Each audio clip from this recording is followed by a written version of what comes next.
Hello all, welcome to Sivakalai's world. நாங்கள் எல்லாரும் நல்லா இருக்கோம், அதே மாதிரி நீங்களும் நல்லா இருப்பீங்க அப்படின்னு நினைக்கிறேன். இன்னைக்கு என்ன ரெசிபி பார்க்க போறோம் அப்படின்னா வாழைப்பூ பொரியல் தான் பார்க்க போறோம். நம்ம என்ன பண்றோம் அப்படின்னா அந்த வாழைத்தண்டு வாழைப்பூ இதெல்லாமே கிளீன் பண்றதுக்கே ரொம்ப டைம் ஆகும் அப்படிங்கறதுனால மோஸ்ட்லி நம்ம அதை வாங்க மாட்டோம். உடம்புக்கு ரொம்பவும் நல்லது. அது கிளீன் பண்றது மட்டும்தான் கஷ்டமா இருக்கும், குக் பண்றதெல்லாம் பெரிய கஷ்டமே கிடையாது. இன்னைக்கு வாங்க நான் வாழைத்தண்டு பொரியல் எப்படி செய்யறதுங்கிறத காட்டுறேன். நான் ஆல்ரெடி வாழைத்தண்டை கிளீன் பண்ணி கட் பண்ணி எடுத்து வச்சிருக்கேன். நான் இன்னைக்கு பாத்தீங்க அப்படின்னா மோர்ல தான் கட் பண்ணதை அதில் போட்டு வச்சிருக்கேன், கருத்து போகாம இருக்கணும் அப்படின்னு சொல்லிட்டு. நீங்க வேணும் அப்படின்னா கூட மஞ்சத்தூள் உப்பு போட்டு தண்ணி கொஞ்சம் ஊத்தி அதுல கூட நம்ம கட் பண்ணி போட்டு வைக்கலாம், கருத்து போகாம இருக்கணும் அப்படிங்கறதுக்காக. இதுல பாத்தீங்கன்னா நார் நாரா வரும். வாழைத்தண்டுல பாத்தீங்கன்னா கட் பண்ணி நம்ம எடுக்கும் போதே கட் பண்ணும் போதே என்ன பண்ணுவாங்கன்னா கையில சுத்தி சுத்தி எடுப்பாங்க. இப்ப நம்ம என்ன பண்றது அப்படின்னா நம்ம எல்லாருமே கத்தியால கட் பண்றதுனால கட் பண்ணி போட்டு மேக்சிமம் எடுத்துருவோம். ஒரு சிலது ஏதாவது நார் இருந்துச்சு அப்படின்னா என்ன பண்ணலாம் அப்படின்னா இந்த மாதிரி பார்பிக்யூ ஸ்டிக் இருக்கு பாருங்க, பெரிய ஸ்டிக். இந்த ஸ்டிக்கை இப்படி உள்ள விட்டு இப்படி சுத்தணும் அப்படின்னா அப்படியே அதுல ஏதாவது நார் இருந்துச்சு அப்படின்னா வந்துடும், ஈஸியா நம்ம எடுத்துடலாம். இல்லைன்னா சாப்பிடும் போது பாத்தீங்க அப்படின்னா நார் வரும். இப்ப இதுல பாருங்க இந்த மாதிரி நார் வருது இல்லைங்களா. மேக்சிமம் நான் எடுத்துட்டேன் ஆல்ரெடியே. இதுல ஒரு சிலது இருக்கிறது மட்டும் இதுல வருது. நான் ஆல்ரெடி எடுத்துருக்கிறத பாருங்க, இங்க பாருங்க. இந்த மாதிரி இந்த ஸ்டிக்கை உள்ள விட்டு அப்படியே சுத்தி எடுக்கும் போது அதுல நார் ஏதாவது இருந்துச்சுன்னா வந்துடும். அவ்வளவுதாங்க. இதை ஈஸியா நம்ம கட் பண்ணி இந்த மாதிரி அதுல உள்ள நாரெல்லாம் நம்ம எடுத்துடலாம். பொரியலை தாளிக்கிறதுக்கு பாத்தீங்க அப்படின்னா வெங்காயம், சின்ன வெங்காயம் கட் பண்ணி சேர்த்துக்கிட்டோம் அப்படின்னா ரொம்பவே நல்லா டேஸ்டா இருக்கும். அதனால சின்ன வெங்காயம் எடுத்து வச்சிருக்கேன். ஒரு வரமிளகா ஒண்ணு, அடுத்து பாத்தீங்கன்னா ஒரு 2 பல் பூண்டை இந்த மாதிரி சின்ன சின்னதா கட் பண்ணி வச்சிருக்கேன். நீங்க இடிச்சு வேணாலும் சேர்த்துக்கலாம், அதுவும் ரொம்ப வாசனையா இருக்கும். அடுத்து கொஞ்சம் கருவேப்பிலையை இந்த மாதிரி சின்ன சின்னதா கட் பண்ணி வச்சிருக்கேன். அடுத்து பொரியலுக்கு போடுறதுக்கு தேங்காய் துருவல் நான் கொஞ்சம் அதிகமாவே எடுத்து வச்சிருக்கேன். ஏன்னா தேங்காய் துருவல் போடும்போது பொரியலோட டேஸ்ட் ரொம்பவே நல்லா இருக்கும். அதே மாதிரி தோரம்பருப்பு ஒரு 1/4 கப் அளவுக்கு தோரம்பருப்பு என்ன பண்ணிருக்கேன் அப்படின்னா வேக வச்சு எடுத்து வச்சிருக்கேன். ரொம்பவும் மசிஞ்சிடாம நம்ம வேக வச்சு எடுத்து வச்சுக்கிட்டோம் அப்படின்னா நல்லது. வாங்க நம்ம எப்படி செய்யலாங்கிறத பார்க்கலாம். ஃபர்ஸ்ட் நம்ம அதுல பாத்திரத்தை அடுப்புல வச்சுட்டு ஆயில் கொஞ்சம் சேர்த்துக்கலாம். வாழைத்தண்டு நம்ம சமைக்கிறது ஈஸி தான், அதனால எங்க கிடைச்சாலும் மிஸ் பண்ணிடாதீங்க, வாங்கி சமைச்சு சாப்பிடுங்க, ரொம்பவே உடம்புக்கு நல்லது. இப்ப எண்ணெய் கொஞ்சம் ஹீட் ஆயிடுச்சு. இப்ப நம்ம இதுல கடுகு சேர்த்துக்கலாம்.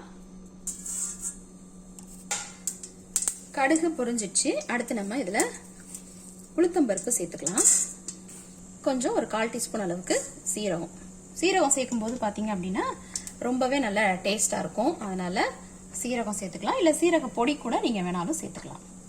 இதுல ஒரே ஒரு வரமிளகா காரத்துக்காக சேர்த்துட்டு எல்லாத்தையும் நல்லா கலந்து விட்டுக்கலாம்.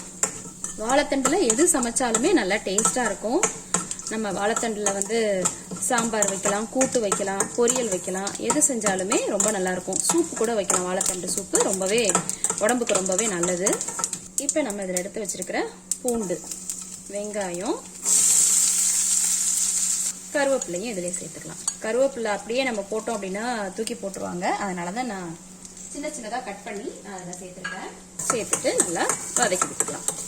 இப்ப வெங்காயம் வதங்கிடுச்சு. இப்ப நம்ம இதுல கட் பண்ணி வச்சிருக்கிற வாழைத்தண்டை சேர்த்துக்கலாம். வாழைத்தண்டு பாத்தீங்க அப்படின்னா இந்த மாதிரி சின்ன சின்னதா கட் பண்ணிக்கோங்க, வேகிறதும் ஈஸியா வெந்துரும். இப்ப பாருங்க இதுல நார் ஒண்ணு கூட இல்ல பாருங்க. ஒட்டை நம்ம அந்த மாதிரி இந்த ஸ்டிக்கை யூஸ் பண்ணி அப்படியே சுத்தி சுத்தி எடுக்கும் போது பாத்தீங்கன்னா நாரே இல்லாம இந்த மாதிரி கிளீனா வந்துடும். இப்ப இதுல வாழைத்தண்டை நம்ம சேர்த்துக்கலாம்.